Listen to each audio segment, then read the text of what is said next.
Well, good Friday morning, friends. Mark Holmes here with my buddy Cowboy Joe Boo, as well as Joe Bear in the house. And as always, I want to say thank you all for watching, commenting, subscribing, and being part of the Joe Boo Sports Report. Without you guys, as well as you ladies, you know that this literally does not work. So let's get open for business here and let's wake up the football gods. I hope everybody's having a great week. We are getting closer and closer to next weekend. We literally have the combine. We have NFL teams that are beginning to trim the rosters and things. You know, we know about Bobby Wagner being released by the Rams in a cap-saving move, him wanting to go to a team that he feels like can get a chance at the Super Bowl. Cowboys, of course, had interest in him last year. They just lowballed him and said, we're not going to overpay for him, and ended up getting Anthony Barr. Well, Anthony Barr is a free agent and probably won't be re-signed. We'll see if they revisit the Bobby Wagner situation.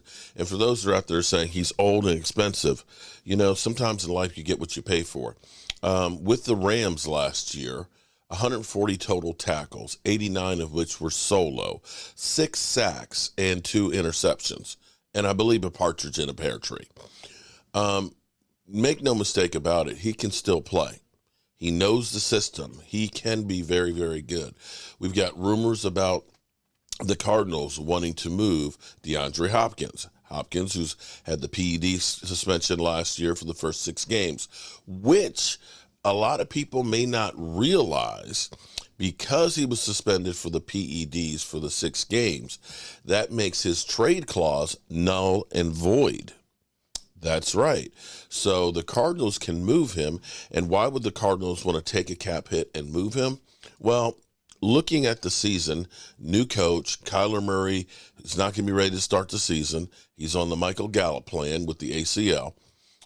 It may be that they're going to be looking at the season as a red shirt season, a time to go ahead, clear out some of the contracts and things, and start rebuilding before the season even starts. In which case, getting draft capital is what you want to do. Better to take a cap hit now, get possibly a second or third round pick, and be able to start drafting the next generation. Because ultimately, the Cowboys have been that team that always feels like we're still close. If we go ahead and get a couple of pieces here, we can, compete. But sometimes you have to tear it all down, get a whole bunch of draft picks like we did in the 90s, and end up getting a core group of guys to grow up and be ready to have a window that opens up. So the Cardinals may be in that position. And there's going to be lots of named players that are going to become free agents because teams are now bloodletting because they have to get under the cap. And they're also maneuvering for players that they deem in free agency that they want. So it's the reshuffle. So we've already had the reshuffling of the coaches. Now it's the reshuffling of the players. With the Cowboys, interesting thing to me. Interesting thing in a multitude of reasons. Troy Aikman thinks that Mike McCarthy calling plays may be an issue for Dak Prescott. And I'm going to give you from the Dallas Morning News his reasoning behind it. Let me go to this article here.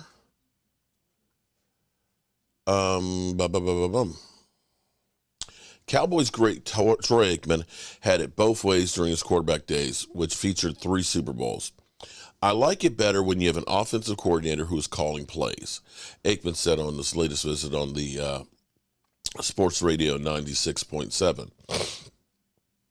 He is one whose quarterback is meeting with regularly, as in the offensive coordinator, the quarterback coach are there in practice every day. That's their job.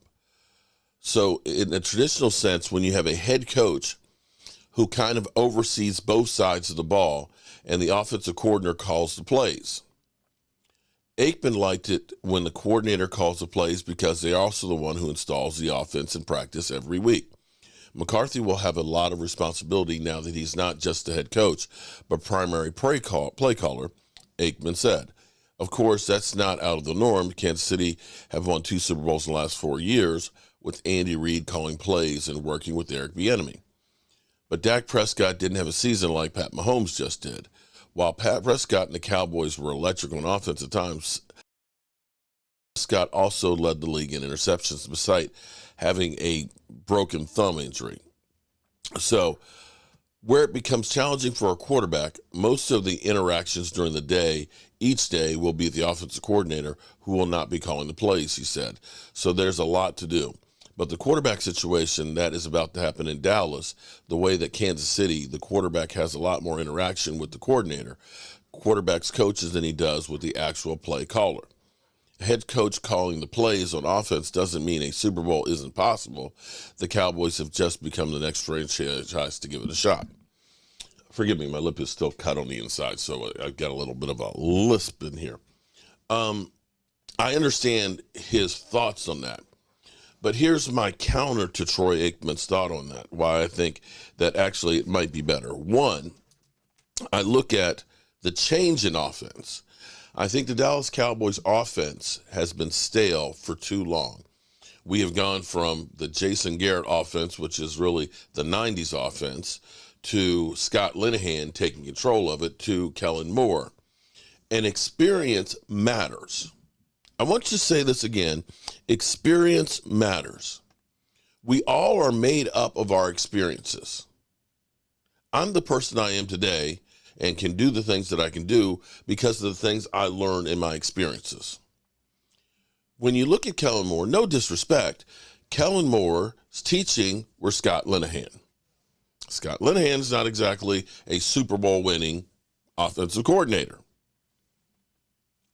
Scott Linehan from the Lions. Kellen Moore from the Lions. The Lions in playoffs. Talk about playoffs? You kidding me? Playoffs? Yeah. So you're talking about a guy who hasn't had experiences, and even Jason Garrett in playoff experience. When your shit is on the line, your shit gets tight.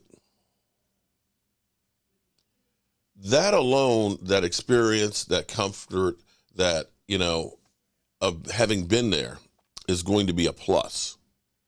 The second part of this is, I remember being at training camp last year. First practice I go to, I see all the players out on the field, I see Dan Quinn, who's over there working with the linebackers, and he's working with the defensive linemen. He's all in it, Dan Quinn he's a machine. He is just like a puppy, just the way he's running around. He is just so fast, he's so much energy and everything, right? He's doing all of this, right? While he's doing all that, there's a porta-john that's right there. When you first get onto the field and the bleachers start, there's a porta-john right there on the field. Here comes Mike McCarthy out. Comes out, pulls his pants up a little bit, and just kind of strolls around on the field.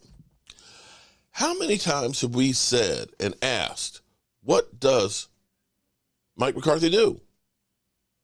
Jerry Jones takes care of the press conferences, him and Stephen Jones. We know Kellen Moore because basically he's let us know he's the installer, he's the play caller. He's not messing with the defense because that's Dan Quinn's thing. Dan Quinn, who is capable of being head coach, he don't need any help on the defense. In fact, I want him to stay out of that. So there may be a little more time on the hands for Mike McCarthy to go ahead and do this. And Mike McCarthy's not dumb. He understands that his job is on the line, that he really needs to have success. And when you are one of those guys that are under pressure, I think he's going to thrive. I think he's going to put full forth all effort to make Dak Prescott the best guy he can be and let this team to be successful because he's moved his family to Texas. He bought a house there. He's not looking to start over. He wants to win. And now that it's in your own hands, what I've learned in everything is nobody works as hard for you and your interest as you do. Now, the question is, Dak Prescott. I want to go back to something here because we have kind of revisionist history that's going on right now. This is actually from 3 weeks ago. I want to listen to this because this is key. Years. And so, Dan Graziano, as a reporter, this is something that I'm sure you would agree with. It's something that I've learned over the many years. In sports, pay no attention to what they say. Just look at what they do. Oh, yeah. So when he says Dak's going to be our guy going forward into the future, what they do potentially in the next few weeks will go a long way towards determining if they really mean that. It's like all the president's men. Follow the money, right? That's it. So he's signed for 2 more years. 1 year has guaranteed money this year. The next year does not. His cap number this year is $49 million, 49.1. So they would like to lower that. There are 2 ways they can do it. One is to give them an extension that would lower it and lock him in for several years. The other would be to restructure it. They have 2 void years in the contract after 2024. You could dump some of the money into that, just sort of delay the cap hit. If they did that, that would tell you they're a little uncertain, right? They want to keep him for the next couple years, but maybe not commit long term. If they extend him, they're committing long term. If they do nothing and they carry that $49 million cap hit this year, then you'll know he's playing for his job. There's your headline. Dak's going to be our guy for the next 10 years. And so, Dan Graziano, as a reporter, this is something that I'm sure you would agree with. It's something that I've learned over the many years. In sports, pay no attention to what they say. Just look at what they do. Oh, yeah. So when he says Dak's going to be our guy going forward into the future, what they do potentially in the next few weeks will go a long way towards determining if they really mean that. It's like all the president's men. Follow the money, right? That's it. So he's signed for 2 more years. 1 year has guaranteed money this year. The next year does not. His cap number this year is $49 million, 49.1. So they would like to lower that. There are 2 ways they can do it. One. What the heck? The head coach, who's now the play caller, you got rid of the offensive coordinator. The quarterback's coming off the worst year he's had in his pro career. Why am I doing an extension right now? Okay, I'm not doing that right now. I need to see how this whole thing is going to come about. We're having a little trouble with your microphone there, D. Wood. So we're going to get you a microphone here to help you out. Bart, the same question to you. Do you believe the Cowboys should be viewing this as we've got our guy into the future, no ifs, ands, or buts? They're going to do the extension because they need the salary cap relief. Because what they realize is that Dak is a good quarterback. He's not a great quarterback, right? And so now you can have this open conversation with Dak Prescott. We try to give you the lion's share of the salary cap, and this is what you've given us. We have to give ourselves options, much like they did when they realized that Dak needed help because he wasn't a guy that was Burrow or Mahomes, right? He wasn't a guy, he needs help. That's why they made the trade for Amari Cooper. I think they realized that. They're going to get some salary cap relief because I think they let Ezekiel Elliott go. They need to make a move to get another star opposite CeeDee Lamb. And now you can have this open conversation with Dak Prescott. If you're going to be a good quarterback, we have to put better pieces around you. The only way we can do that is if you give us a team-friendly deal. I'm going to stop right there. Okay, so right now we have the Derek Carr celebrity tour. We've got the Jets and things that are looking at, signing him, who had a contract number that was the same as Dak Prescott at $40 million. And with him being a free agent, I can guarantee you that he will get more than $40 million. In fact, I believe we have some Cowboy fans out there that say we should go get Derek Carr. That Derek Carr would be the difference maker. Now, I'm going to ask something here. So let me understand this because, I keep always hearing the talking heads saying things like they got to put pieces around Dak Prescott for him to be successful. And, honestly, I know Dak Prescott haters. Let me ask you this. Do you compare what we had as far as receiving room this year to some of the other teams? Do you honestly look at, say, that this is the same receiving crew or as good as the Eagles had or as Joe Burrow has? Because we always hear, oh, well, Joe Burrow, he's got one of the best wide receivers in all of football, and Jamar Chase.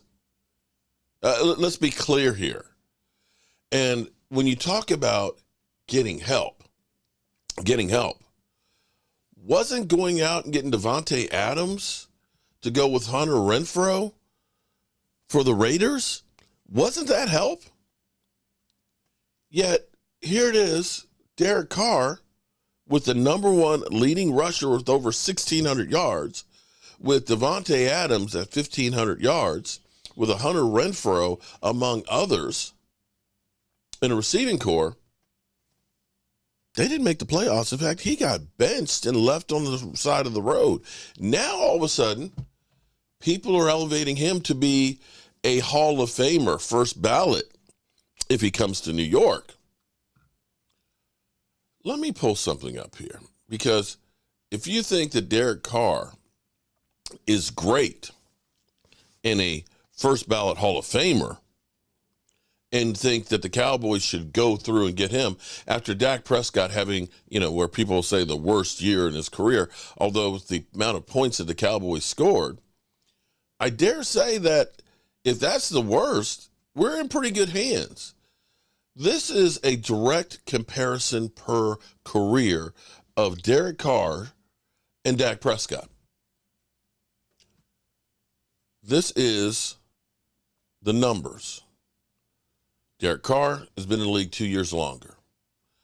Derek Carr has been in the league 2 years longer. Okay? 2 years longer.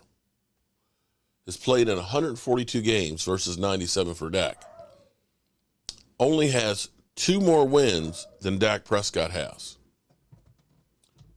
Let me say that one more time, because they always say, well, Dak, he can't win. He can't win. Okay, well, if you're saying Derek Carr is a winner and deserves buku money, take a look at that. And don't give me that he doesn't have weapons around him. Win percentage, Dak is head and shoulders above him. Completion percentage. And mind you, there's a couple of years here before, we got Amari Cooper, where we did not have exactly very good wide receivers. We just didn't. Completion percentage. Dak, 2% more in his career. TD percentage, rating, 6 points higher in his rating. 6 points higher. Oops. Are you not going all the way over? Okay. Yard average, a half a yard higher than Derek Carr. His per game totals, okay?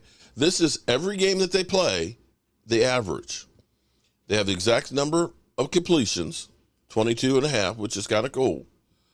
Carr has on more passes per game, but Dak has more yards. Dak's touchdown percentage, 1.7. Ironically, as everybody kills Dak Prescott on his interceptions, their interception percentage is exactly the same at 0.7. Huh. And let's go to playoffs. Playoffs? Don't talk about playoffs. You kidding me? Playoffs? Playoffs. Derek Carr, in his illustrious career, has played in one playoff game. He did have 310 yards and 1 TD to go with 1 interception. His completion percentage was 53.7. Not great. Not great at all. Dak's completion percentage in the 6 playoff games where he's at least won 2 is 63.4. 10% higher. Has 11 TDs to 5 interceptions. Averaged 7.2 yards per pass in the playoffs versus 5.7. So as I'm looking at this, if you think that Derek Carr is a great quarterback and is a future Hall of Famer, take the numbers, take the wins, and I don't know how you can say that Derek Carr is a better quarterback than Dak Prescott. I just don't. And FYI, Derek Carr only had 1 less interception than Dak did this year. Just 1. So revisionist history out there right now, everybody's going crazy with, Derek Carr, is the answer. I hate to tell you guys, he is not. He is not the answer that you guys think it is. But who knows? What do I know? I'm a guy with a day job and a voodoo doll who is upgrading his studio, and we're going to keep on working really hard at that. And as always, I appreciate each and every one of you guys. Make sure tonight, check in, 9 o'clock Eastern. We'll be doing our live stream here. Chance to go ahead and comment and let me know how you feel about what's going on. There'll be more names that will be let go. There'll be new contracts that'll be redone.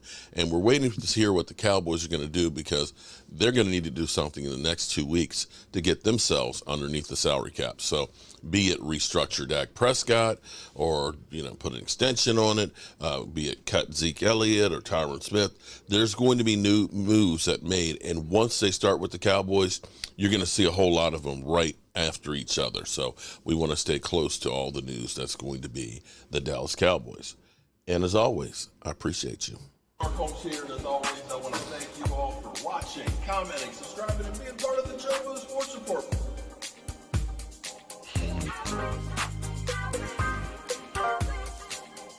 You did one hell of a job, and the only thing else I got to say is, how about them Cowboys?